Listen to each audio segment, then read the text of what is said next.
Welcome to day 4 of learning SQL interview questions. So ఈరోజు మనం విప్రోలో అడిగిన ఈ ఎస్క్యూఎల్ క్వశ్చన్ని డిస్కస్ చేద్దాం. క్వశ్చన్ వచ్చేసి what are scalar functions. So scalar functions అంటే ఏంటి?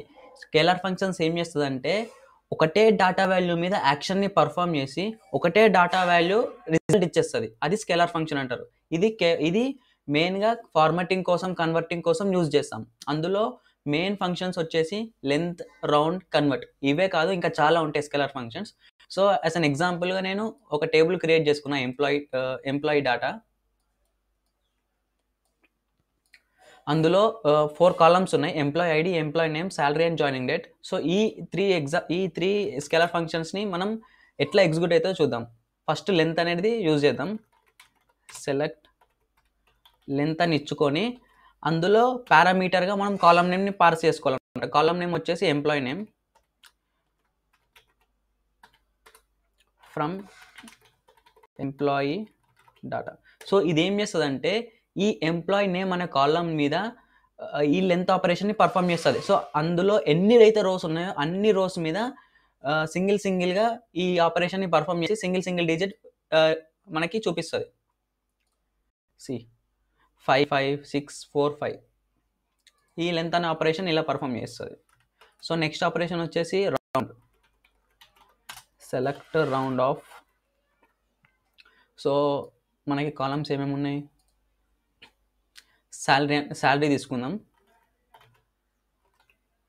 సో ఈ రౌండ్ ఆపరేషన్ ఏం చేస్తుందంటే నియరెస్ట్ డెసిమల్ ప్లేసెస్కి రౌండ్ చేస్తుంది. నియరెస్ట్ అనే కాదు, మనం ఎన్ని డెసిమల్ ప్లేసెస్కి రౌండ్ చేయాలనుకుంటున్నామో అన్ని డెసిమల్ ప్లేసెస్కి రౌండ్ చేస్తుంది.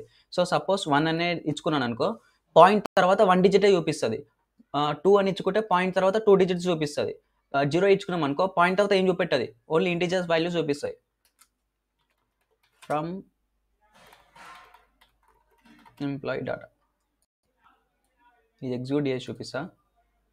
0.8 0.5 0.8.